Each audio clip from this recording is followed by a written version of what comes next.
बाबाजी और हुजूर जी की प्यारी संगत जी, राधा स्वामी जी, स्वागत है आपका हमारे चैनल भजन मार्गम में।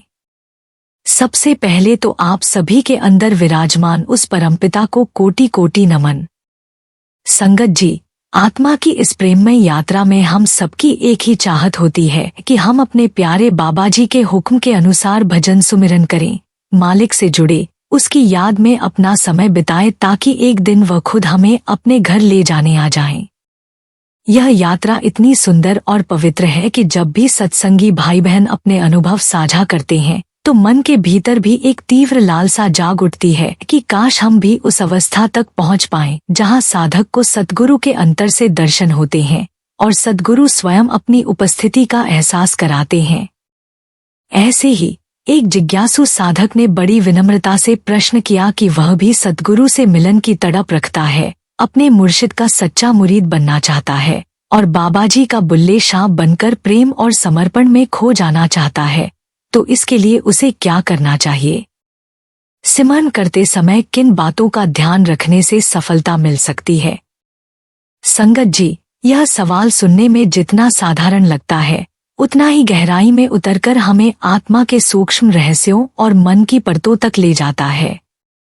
क्या आपने कभी सोचा है कि हम रोजाना दुनियावी बातों को कितनी सहजता से याद रखते हैं, बार बार उन्हें दोहराते हैं और मन उनमें उलझा रहता है, लेकिन जब वही मन परम नाम का सिमरन करने बैठता है तो क्यों भटकने लगता है? क्यों उस एक परम कार्य के लिए जो आत्मा को जन्म मरण से मुक्त कर सकता है हम समय नहीं निकाल पाते? यही तो सबसे बड़ा रहस्य है। संगत जी, आज की यह वाणी और चर्चा वास्तव में बहुत सुंदर है, इसे अंत तक जरूर श्रवण कीजिएगा। आज आप जानेंगे कि किस प्रकार एक प्रेमी साधक नाम सुमिरन में सफलता पा सकता है, कैसे वह अपने मन को अपना सेवक बनाकर परम सत्ता की ओर अग्रसर हो सकता है और कैसे वह रूहानी मंडलों की यात्रा करते हुए सचखंड तक पहुंच सकता है। संगत जी, आगे बढ़ने से पहले आपसे एक छोटी सी विनती है, जल्दी से हमारे चैनल भजन मार्गम को सब्सक्राइब कर लें ताकि ऐसे ही आध्यात्मिक ज्ञान आप तक निरंतर पहुंचता रहे। संगत जी, हमारी सबसे बड़ी भूल है कि हम नाम सुमिरन जैसे अमूल्य खजाने को टालते रहते हैं और जीवन की दौड़ भाग में उलझकर उसे पीछे छोड़ देते हैं। सद्गुरु हमें बार बार प्रेम से समझाते हैं कि नाम ही जीवन का सार है, नाम ही आत्मा का असली आधार है। फिर भी मन अपनी चालाकियों से हमें बहानेबाज बना देता है, कभी कहता है कि बहुत काम है, कभी कल पर टाल देता है, तो कभी थकान का हवाला देकर हमें रोक देता है। लेकिन सच्चाई यही है कि आत्मा की उन्नति बिना सिमरन के कभी संभव ही नहीं हो सकती। जब भी हमें गुरुदेव से मिलने का अवसर मिलता है तो हमारी प्रार्थना यही होती है, दाता दया करो, सिमरन में मन लगे, ध्यान टिके, भीतर की दौड़ रुक जाए और सद्गुरु बड़ी सहजता से हमें उत्तर देते हैं कि मैंने तुम्हें नाम का अमूल्य धन दे दिया है, अब उसे निभाना तुम्हारा कर्तव्य है। यह कोई बोझ नहीं है, यह तो वह अमृत है जो हर क्षण भीतर प्रेम, शांति और स्थिरता भरता है। लेकिन हम वही अमृत पीने से भी चूक जाते हैं, क्योंकि हर बार मन हमें समझाता है, कल से करेंगे, अभी कुछ काम बाकी है, बाद में बैठेंगे। यही बाद में हमारी आत्मा को सत्य से और दूर ले जाता है और देखते देखते जीवन यूं ही बीत जाता है, बिना उस असली उद्देश्य को साधे जिसके लिए यह मानव जन्म मिला है। संगत जी, यह गहरी सच्चाई है कि बिना सिमरन के चाहे हम संसार की कितनी भी उपलब्धियां क्यों न हासिल कर लें, धन, मान, पद, शोहरत, सब कुछ अंततः अधूरा ही रहेगा, क्योंकि आत्मा की तृप्ति तो केवल नाम से ही होती है। जरा ठहरकर मन में सोचिए, क्या सिमरन करना वास्तव में कोई कठिन कार्य है? बिल्कुल नहीं, बल्कि सच्चाई तो यह है कि हम तो दिन रात सिमरन करते ही रहते हैं, बस फर्क इतना है कि वह सिमरन संसार का होता है। हम लगातार किसी न किसी दुनियावी विचार को पकड़कर बैठे रहते हैं, कभी काम की चिंता, कभी परिवार की बातें, कभी भविष्य की योजनाएं, और यही सब मन की डोर पर चलता रहता है। यहाँ तक कि नींद में भी मन चैन नहीं लेता, वह स्वप्नों के रूप में दुनियावी चित्र रचता ही रहता है। तो संगत जी, जब मन में इतनी अद्भुत शक्ति है, याद करने और दोहराने की इतनी आदत है, तो क्यों न उसी शक्ति का प्रयोग परमात्मा के नाम के लिए किया जाए। कबीर साहिब फरमाते हैं, मन चंचल है पर नाम ठौर है, जो उसको थामे वहीं पार उतरे। यही नाम वह लंगर है जो मन की हलचल को रोक देता है और आत्मा को स्थिरता का अनुभव कराता है। इसलिए आइए धीरे धीरे इस भाव को अपने जीवन में अपनाएं। जिस तरह सांसें बिना रुके अपने आप चलती रहती हैं, उसी प्रकार सिमरन को भी अपने जीवन का सहज हिस्सा बना लें। न कोई बहाना, न कोई टालमटोल, बस एक कोमल लेकिन दृढ़ संकल्प। क्योंकि संगत जी, नाम ही वह दिव्य दीपक है जो हमें अज्ञान और मोहमाया के अंधेरे से बाहर निकालकर सत्य, प्रेम और प्रभु के प्रकाश में ले जाता है। संगत जी, यही तो इस मार्ग की अनोखी विशेषता है कि जिस मन ने अब तक दिन रात संसार का सिमरन किया है, वही मन यदि थोड़ी दिशा बदल ले तो ईश्वर का नाम भी उतनी ही सहजता से जप सकता है। इसमें किसी नई मेहनत की जरूरत नहीं है, बस आदत को बदलने की आवश्यकता है। जैसे सांस लेने के लिए हमें कोई प्रयास नहीं करना पड़ता, वैसे ही यदि हम मन को थोड़ा मोड़ दे तो गुरु द्वारा दिया गया नाम भी भीतर निरंतर चलता रहेगा, शांत, सहज और मधुर धुन की तरह। इसके लिए केवल एक दृढ़ संकल्प चाहिए, एक छोटा सा लेकिन अटल निर्णय कि चाहे कैसी भी परिस्थिति हो, चाहे दिन हो या रात, व्यस्तता हो या आराम, गुरु का दिया नाम हर हाल में जपना ही है। अब सवाल यह उठता है कि आखिर यह सिमरन करें कैसे। संगत जी, इसका रहस्य बहुत सरल है। यह किसी विशेष आसन, मुद्रा या स्थान की कठोर शर्त पर निर्भर नहीं करता। यह तो केवल प्रेम की बात है। कोई साधक चौकड़ी मारकर शांत भाव से बैठकर सिमरन करता है, कोई चलते फिरते या काम करते करते नाम जपता है। घर की रसोई में काम करने वाली बहनें भी अपने हाथों से काम करती रहती हैं, लेकिन उनके मन में अजपा जाप चलता रहता है। दुकानदार अपने ग्राहकों से व्यवहार करते हुए भी मन ही मन नाम थामे रहता है। ऑफिस में काम करने वाला कर्मचारी, खेत में मेहनत करने वाला किसान या साइकिल सड़क पर चलता हुआ राहगीर, हर कोई जहां चाहे और जब चाहे उस नाम की डोर पकड़ सकता है। यही तो इस मार्ग की अद्भुत सुंदरता है कि यह किसी एक खास समय, स्थान या परिस्थिति से बंधा हुआ नहीं है, बल्कि यह जीवन के हर पल, हर सांस के साथ हमें प्रभु की याद में जोड़ सकता है। संगत जी, सोचकर देखिए, अगर यह दिव्य नाम हमारे कामकाज, हमारी यात्राओं और घर परिवार की जिम्मेदारियों के बीच भी निरंतर हमारे साथ चलता रहे, तो क्या हम कभी अकेले रह सकते हैं? बिल्कुल नहीं। उस हर क्षण, हर परिस्थिति में गुरु हमारे संग होते हैं, हमें थामे रहते हैं। यही नाम धीरे धीरे भीतर का ऐसा परिवर्तन करता है जिसे बाहर से तुरंत देखा नहीं जा सकता, परंतु उसकी गहराई से आत्मा शांति और स्थिरता का अनुभव करने लगती है। ठीक वैसे ही जैसे सच्ची शांति बाहर के शोर में दिखाई न दे, लेकिन भीतर से सब कुछ बदल देती है।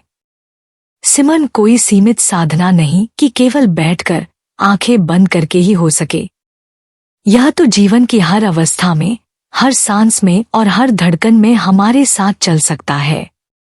आजकल अनेक साधक ऐसे हैं जो रात को सोने से पहले नाम जपते ही निद्रा में चले जाते हैं, और जब आधी रात को या किसी भी समय नींद टूटती है तो शरीर स्थिर होता है, लेकिन मन उसी नाम की मधुर लय में दोबारा उतर जाता है। यह कोई कल्पना नहीं, बल्कि सच्चा और गहन अनुभव है जिसे साधक बार बार जीते हैं। जब यह अनुभव बार बार होने लगता है तो आत्मा को भीतर से ऐसा विश्राम और आनंद मिलता है जो किसी भी सांसारिक सुख से कहीं ऊपर होता है। यात्रा के दौरान भी नाम की डोर को थामा जा सकता है, चाहे हम ट्रक, ट्रेन, बस, रिक्शा या विमान में हों, मन के भीतर नाम का प्रवाह बना रह सकता है। ठीक उसी तरह जैसे कोई प्रिय मित्र हमारे साथ बैठा हो और हम बिना बोले ही उससे संवाद कर रहे हों। किसान जब खेतों में हल चलाता है या यात्री लंबा सफर करता है, तो यदि नाम भीतर बहता रहे तो हर श्रम सेवा बन जाता है और हर यात्रा एक तीर्थ यात्रा। वास्तव में सिमरन ऐसी अमूल्य विधि है जिसे हर कोई अपनी स्थिति और परिस्थिति के अनुसार सहजता से अपना सकता है। फिर चाहे आप रसोई में हो या खेत में, दफ्तर में हो या घर में, शोर शराबे में हो या पूर्ण एकांत में, अगर नाम का सिमरन भीतर चलता रहे तो वही असली ध्यान है, वही सच्ची पूजा है और वही प्रभु प्रेम का मार्ग है। संगत जी, अब असली प्रश्न यही है कि सिमरन को और गहरा कैसे किया जाए, उसमें स्थिरता कैसे लाई जाए और ऐसा क्या किया जाए कि सद्गुरु की याद भीतर से कभी छूटे ही नहीं। यही तो संत महापुरुष बार बार हमें समझाते हैं कि आत्मा की उन्नति केवल और केवल सिमरन के सहारे ही संभव है। यह मार्ग नाम के आधार पर ही आगे बढ़ता है और यदि हम नाम सुमिरन से जी चुराते हैं तो मन का चंचल घोड़ा कभी भी काबू में नहीं आएगा। जब तक यह मन इधर उधर भटकता रहेगा तब तक आज्ञा चक्र पर स्थिरता नहीं आएगी। और संगत जी, वही तो वह पवित्र बिंदु है जहाँ से आत्मा शब्द धुन को सुनना शुरू करती है, जहाँ से भीतर का असली संगीत प्रकट होता है। इसलिए हर साधक को स्वयं से यह प्रश्न अवश्य करना चाहिए कि क्या हम केवल सुनने, ज्ञान अर्जित करने और बातें करने के लिए आए हैं या फिर सचमुच उस नाम को अपने जीवन का हिस्सा बनाने के लिए। स्वामी जी महाराज भी इसी सत्य को स्पष्ट करते हैं कि नाम बिना नर कुआं, जल बिना जसूखा, जे संसारा, यानी बिना नाम के इंसान उस सूखे कुएं के समान है जिसमें जीवनदायी जल ही नहीं है और बिना जल के कुआं केवल एक गड्ढा भर रह जाता है। उसी प्रकार नाम के बिना जीवन भी केवल सांसारिक उलझनों में उलझा रहता है। लेकिन जैसे ही नाम जीवन का अंग बन जाता है, सब कुछ बदलने लगता है। साधारण दिनचर्या साधना में बदल जाती है, साधारण सांसें प्रभु की स्तुति में ढल जाती हैं और हर क्षण गुरुमुखता का प्रतीक बन जाता है।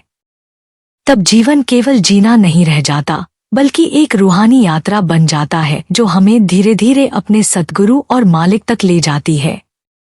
संगत जी, बहुत से साधकों के मन में यह स्वाभाविक जिज्ञासा उठती है कि आखिर यह आज्ञा चक्र क्या है और संतमत में इसे इतना महत्वपूर्ण क्यों बताया गया है।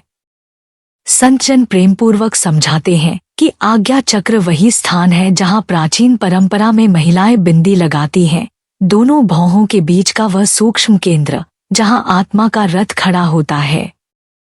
योगशास्त्र की भाषा में इसे आज्ञा चक्र कहा गया है और संतों की दृष्टि में यह कोई साधारण बिंदु नहीं बल्कि वह दिव्य द्वार है जहाँ साधक का ध्यान टिकता है और जहाँ से भीतर की वास्तविक यात्रा प्रारंभ होती है। यह आत्मा का प्रवेश द्वार है, वही स्थान है जहाँ से वह धुन सुनाई देती है जो हमें प्रभु तक ले जाती है।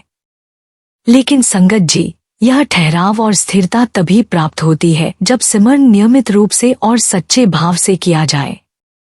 यदि नाम का अभ्यास पक्का नहीं है तो मन इस स्थान पर कभी स्थिर नहीं ठहरेगा और भीतर गूंजने वाला वह दिव्य शब्द हमें सुनाई नहीं पड़ेगा। जैसे संसार की किसी वस्तु, व्यक्ति या अनुभव को हम गहराई से याद करते हैं तो उसकी छवि अपने आप हमारी आंखों के सामने आ जाती है, उसी तरह जब हम अपने सद्गुरु के स्वरूप को प्रेम और श्रद्धा से याद करते हैं तो धीरे धीरे उनकी छवि भी हमारे अंतर में प्रकट होने लगती है। यह कोई कल्पना नहीं बल्कि एक जीवंत और अनुभवजन्य सत्य है जो केवल साधना से पुष्ट होता है। और जब यह अनुभव बार बार गहराता है तो साधक को भीतर से यह एहसास होने लगता है कि वह अकेला नहीं बल्कि उसके हर श्वास प्रश्वास में सद्गुरु स्वयं उसके साथ हैं और उसी मार्गद्वार से उसे घर की ओर ले जा रही हैं। संगत जी, जिस प्रकार हम दिन रात संसार का सिमरन करते रहते हैं और उसके कारण दुनियावी तस्वीरें मन में सहज ही उभर आती हैं, उसी तरह जब हम अपने सद्गुरु को भीतर से पुकारते हैं तो उनका दिव्य नूर हमारे अंतर्मन में जगमगाने लगता है। और जब सद्गुरु का स्वरूप हृदय के नेत्रों के सामने आता है तो उसका प्रभाव अद्भुत और गहरा होता है। मन, जो हमेशा उकताता रहता है और थोड़ी देर बैठते ही बहाने खोजने लगता है, वह उस क्षण स्थिर हो जाता है, मानो किसी ने उसे थाम लिया हो। सद्गुरु का स्वरूप हमारी चेतना को ऐसे संभाल लेता है कि भीतर से एक अद्भुत खिंचाव और गहन शांति का अनुभव होने लगता है। तब सिमरन कोई बोझ या मेहनत नहीं रह जाता बल्कि वह एक मधुर रस, एक अमृत धारा बन जाता है, ठीक वैसे ही जैसे कोई मीठा सुर जिसे आत्मा बार बार गुनगुनाना चाहती है। जो साधक प्रेम पूर्वक यह अभ्यास करते हैं वे भलीभांति जानते हैं कि कभी कभी सद्गुरु की आंखें भी मन के दृश्य में स्पष्ट रूप से प्रकट होने लगती हैं, और वे आंखें केवल देखती नहीं बल्कि भीतर से हमें स्पर्श करती हैं। उस दृष्टि में जो करुणा, अपनापन और शांति भरी होती है, वही सिमरन को गहराई और स्थिरता देती है। यही कारण है कि जब साधक प्रेम पूर्वक बैठते हैं तो सिमरन अपने आप बहने लगता है, बिना किसी दबाव के। इसलिए संगत जी, जब भी हम सिमरन की साधना आरंभ करें तो पहले कुछ पल अपने गुरु की याद में ठहरें, उनके स्वरूप को मन में लाएं, उनकी आंखों की कोमल और कृपालु उपस्थिति को अपने भीतर अनुभव करें और फिर नाम का जाप आरंभ करें। जब यह अभ्यास आदत और अनुक्रम बन जाता है तो संसार की सारी व्याकुलता और अशांति धीरे धीरे पीछे हट जाती है और भीतर से सिमरन की धारा तीव्रता से बहने लगती है, आत्मा को प्रभु के समीप ले जाती है। संगत जी, सिमरन की सबसे बड़ी कुंजी यही है कि उसका प्रवाह निर्बाध रहे। जैसे मोती बिना धागे के बिखर जाते हैं, वैसे ही नाम के बीच अंतराल आ गया तो मन को अवसर मिल जाता है भटकने का। उस खाली जगह में संसार की हलचल, चिंता, भय और इच्छाएं तुरंत प्रवेश कर लेती हैं। यही कारण है कि संतजन बार बार समझाते हैं, नाम का जाप करते समय रुकावट न आने दो। चाहे जुबान से जपो, चाहे मन के भीतर स्मरण करो या फिर आत्मा की गहराई में उतरकर अजपा जाप करो, बस एक ही शर्त है कि नाम एक लय में चलता रहे। जैसे नदी का प्रवाह रुकता नहीं, वैसे ही सिमरन भी निरंतर और प्रेम से होता रहना चाहिए। अगर बीच में ध्यान टूट गया तो यह केवल नाम से अलगाव नहीं होता, बल्कि हमें फिर से बाहर की दुनिया में धकेल देता है। और संगत जी, बाहर की दुनिया तो पहले ही हमें खींचने के लिए तैयार बैठी है। इसलिए जो साधक नाम को मोतियों की तरह जोड़ते हैं, वे धीरे धीरे भीतर की अमूल्य मणि तक पहुंच जाते हैं। बाबा जी भी यही फरमाते हैं कि नाम का अभ्यास निरंतर होना चाहिए, तभी मन पर काबू पाया जा सकता है। मन अगर बीच बीच में जगह पा ले तो वह तुरंत बाहर की ओर भाग जाएगा। संगत जी, सिमरन करते समय मन कितना नाजुक और चंचल है, यह हमें बार बार अनुभव होता है। जैसे ही कोई व्यक्ति ध्यान में बैठा हो और अचानक उसका फोन बज जाए, मन तुरंत छिटक जाता है। उसी तरह अगर नाम के प्रवाह में थोड़ी सी भी रुकावट आ जाए तो मन उस अवसर का लाभ उठाकर बाहर भाग जाता है। इसलिए संतजन समझाते हैं कि सिमरन चाहे धीमा हो, पर उसका प्रवाह कभी रुकना नहीं चाहिए। हर नाम एक सुर की तरह भीतर बजता रहे, गूंजता रहे, यही असली साधना है। लेकिन संगत जी, केवल मन को ही नहीं, तन को भी सहयोग देना आवश्यक है। जैसे हम अपने रोजमर्रा के आराम के लिए अच्छे गद्दे, सुंदर कपड़े, गर्मी में एसी और सर्दी में हीटर की व्यवस्था सहजता से कर लेते हैं, वैसे ही अगर सिमरन को सफल बनाना है तो बैठने के लिए एक उपयुक्त आसन, स्थिरता और थोड़ी सी शांति का वातावरण बनाना भी उतना ही जरूरी है। यह कोई विलासिता नहीं आलस्य है, बल्कि यह एक प्रेमपूर्ण तैयारी है ताकि शरीर हमें परेशान न करे और मन पूरी तरह नाम पर टिक सके। सोचिए, जब हम खाने पीने, गाड़ियों और कपड़ों पर इतना सहजता से खर्च कर लेते हैं, तो आत्मा के भोजन, सिमरन के लिए एक छोटा सा आसन, एक स्थिर बैठने की जगह और शांत वातावरण क्यों न बनाएं? यही अभ्यास आत्मा को उस निज घर में ले जाता है जहां कोई ऋतु नहीं बदलती, जहां मन डगमगाता नहीं, बस शांति और सद्गुरु की उपस्थिति ही अनुभव होती है। निज घर वासा लह मेरे भाई, गुरुमुख नाम सदा सुखदाई। बाबा जी भी यही फरमाते हैं कि सच्चा सिमरन वही है जो निरंतरता में हो और प्रेम में डूबा हो। जब तन मन दोनों सहयोग करते हैं, तभी आत्मा अपने असली घर का मार्ग पकड़ पाती है। संगत जी, अगर हम सच्चे दिल से सिमरन करना चाहते हैं तो क्या उसके लिए थोड़ा सा साधन संभार जुटाना कोई बड़ा खर्च है? बिल्कुल भी नहीं। जिस तरह हम तन के आराम और सुख सुविधा के लिए बिना सोचे समझे नए कपड़े, मोबाइल, गाड़ी और न जाने किस किस पर खर्च कर देते हैं, उसी तरह आत्मा की साधना के लिए थोड़ी सी तैयारी करना भी प्रेम और समर्पण ही है। सोचिए, अगर मन और शरीर दोनों एक साथ स्थिर हो जाएं, तो सिमरन कितनी जल्दी गहराई पकड़ लेगा। पर अक्सर देखा जाता है कि लोग जैसे तैसे जहां मन आया वहीं बैठ जाते हैं। फिर थोड़ी देर में कमर दुखने लगती है, पीठ झुक जाती है, आंखें बोझिल हो जाती हैं और सारा ध्यान बिखर जाता है। ऐसे में न सिमरन टिकता है, न भीतर कोई रस उत्पन्न होता है। आजकल बाजार में कई प्रकार के हल्के और आरामदायक आसन उपलब्ध हैं। कुछ फोम के बने होते हैं, कुछ कपड़े के, और कई साधक तो अपने हाथों से भी इन्हें तैयार कर लेते हैं। इन आसनों की बनावट में पीठ के लिए सहारा होता है, जिससे कमर सीधी बनी रहती है और गर्दन बिना झुके स्थिर हो जाती है। जो साधक चौखड़ी मारकर सिमरन करते हैं, उनके लिए यह छोटा सा सहयोग साधना में बहुत बड़ा बदलाव ला सकता है। शरीर जितना शांत होगा, मन उतनी जल्दी स्थिर होगा। और जब मन स्थिर होता है, तभी आत्मा उस सूक्ष्म धुन को पकड़ पाती है, जिसे सुनने के लिए ही हमें यह मानव जीवन मिला है। स्वामी जी महाराज फरमाते हैं, काया रथ, मन सारथी, नाम ही सच्चा रथ।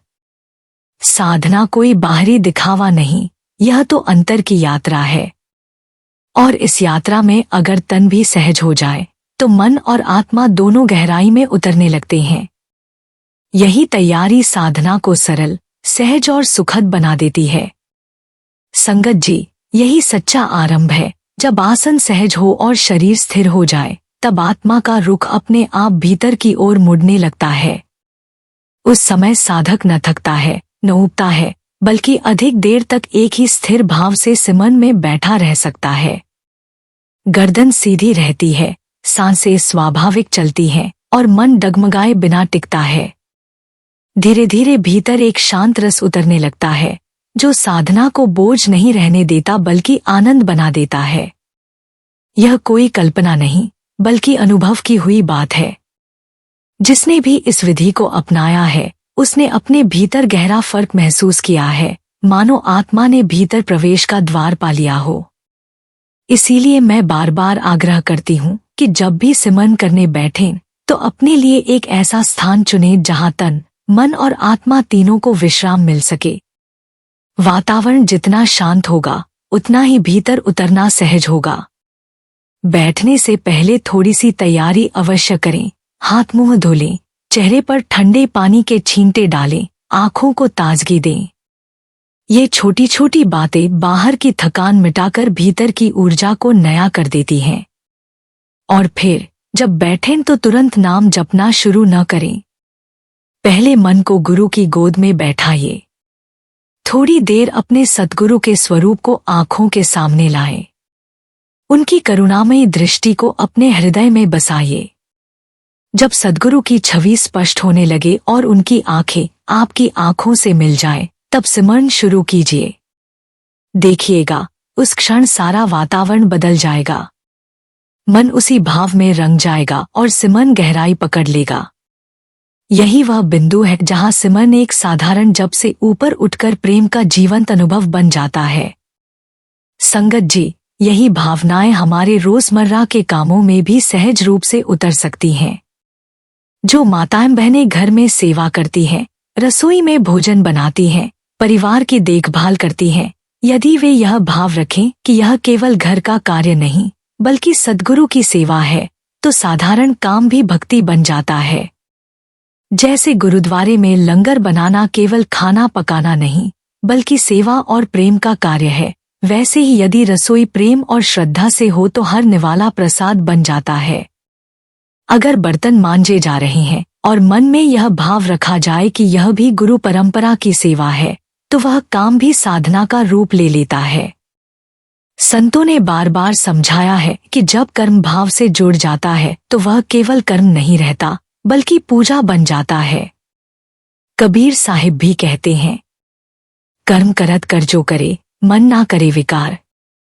नाम रटे सदा रहे, साचे गुण के द्वार। यही सच्चा योग है, जहां कर्म और सिमरन, सेवा और साधना एक दूसरे में मिल जाते हैं।